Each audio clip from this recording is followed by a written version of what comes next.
کل رات جو کچھ ہوا ہے وہ ناقابل بیان ہے۔ ضیاء کے دور میں شاید پیپلز پارٹی کے ساتھ کہتے ہیں بڑا ظلم ہوا ہے، لیکن ان کے لیڈران کی فیملی کے ساتھ اس کا شیر بھی نہیں ہوا۔ مشرف کا جو ماشاء اللہ تھا، اس میں نواز شریف کی جو فیملی ہے اس کے ساتھ اس کا شیر نہیں ہوا، لیکن کل عاصم لا کے تحت جو خان صاحب کی فیملی کے ساتھ کیا گیا ہے،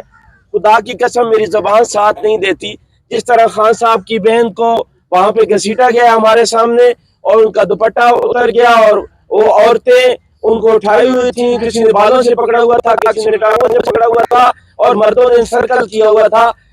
کیا کسی ملک میں، جمہوری ملک میں ایسا بھی ہوتا ہے؟ اس وقت ملک سخت ترین مارشل لا سے گزر رہا ہے، اس میں کوئی دوسری بات نہیں ہے۔ اور جو ہمارے ساتھ ہو رہا ہے، ایک 2 ٹکے کا SHO 14ویں گریڈ کا، وہ ممبران جو ہے قومی اسمبلی اور صوبائی اسمبلی اور ہمارے بھائی جو کہ وزیر ہیں صوبائی، ان کے ساتھ جس طرح کی گندی زبان استعمال کر رہا تھا، میں میڈیا کے سامنے وہ باتیں نہیں بتا سکتا کہ جس طرح کی اس نے گندی زبان ہمارے پارلیمنٹیرین کے ساتھ استعمال کی اور چن کے کہا جی کہ میں آپ MP اور آپ MNA کی جو MNA شپ اور MP شپ اور وزارت کو ایسے کرتا ہوں اور ایسے کرتا ہوں، اور جو وکلا کے ساتھ اس سے کالے کوٹ میں بھی خود بھی کالے کوٹ میں تھا، میرے باقی بہن بھائی اور بھی تابش اور فاطمہ اور اویس اور یہ بھی کالے کوٹ میں تھے۔ جس طرح اٹھایا گیا اور جس طرح خان صاحب کی فیملی کے ساتھ یہ ظلم کیا گیا، کوئی بھی پاکستانی یہ برداشت نہیں کر سکتا۔ اور یہ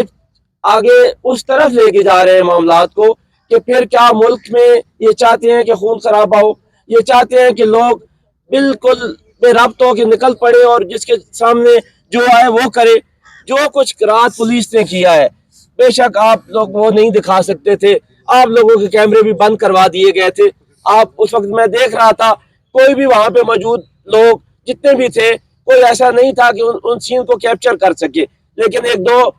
ویڈیوز ہیں جس میں خان صاحب کی فیملی کے ساتھ شدید قسم کی مس ہینڈلنگ کی جا رہی تھی۔ کیا کسی جمہوری ملک میں ایسا بھی ہوتا ہے؟ بالکل ایسا نہیں ہوتا۔ ماشاء اللہ اس وقت ملک میں سخت ترین اور کوئی جمہوریت نہیں ہے اگر ممبران پارلیمان، وکلا اور سب سے دنیا کے سب سے بڑے لیڈر کی فیملی محفوظ نہیں ہے اور ان کے ساتھ اس طرح بے ایمانت تشدد کیا جا رہا ہے، تو ہم کیا سمجھیں گے کہ یہ ملک پھر ایسے چلتا رہے گا؟ اور کیا یہ سمجھتے ہیں کہ یہ ملک کو اس جگہ پہ چلا کے کتنا ٹائم اور سروائیو کر سکتے ہیں؟ بے شک کسی کا نوٹیفیکیشن ہونا ہے، لیکن وہ 27ویں ترمیم انہوں نے پاس کروا لی، وہ 28ویں بھی کروا لیں گے، وہ تو ان کی جو مرضی ہے کرواتے جائیں گے، لیکن خان صاحب کو انہوں نے تنہا کیا ہوا ہے۔ ہمیں شدید کنسرن ہے کہ خان صاحب کو انہوں نے قید تنہائی میں رکھا ہوا ہے اور ہمیں کوئی پتہ نہیں ہے خان صاحب کے بارے میں، نہ ان کی فیملی کو، نہ ان کے ورکرز کو، اور کسی شخص کو جو شخص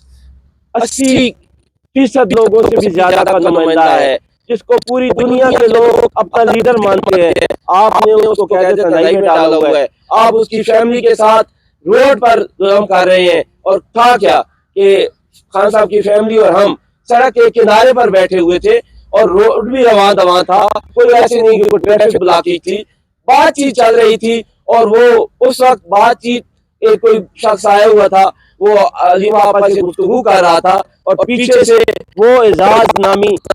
تو 14ویں گریڈ کا SHO، اس نے کہا اٹھو اٹھو بس بہت ہو گیا، اور وہ ٹوٹ پڑا اور اس نے ہمارے MNAs MPs کو اٹھا کے مارا، ان کو ہمیں گاڑیوں میں بند کیا، اور پھر خان صاحب کی فیملی کے ساتھ ان عورتوں نے جو مس ہینڈلنگ کی، وہ گلناز نام کی ایک عورت جو SHO ہے یا سب انسپیکٹر ہے، کوئی بھی ہے، جو بھی ہے، جو کچھ اس نے کیا، یہ بالکل ناقابل برداشت ہے اور یہ پاکستانی کبھی بھی برداشت نہیں کریں گے۔ میں ایک دفعہ بات کرتا ہوں ان کو کہ بے شک آپ نے بہت ظلم کر لیا ہم پہ، لیکن جو کچھ رات ہوا ہے،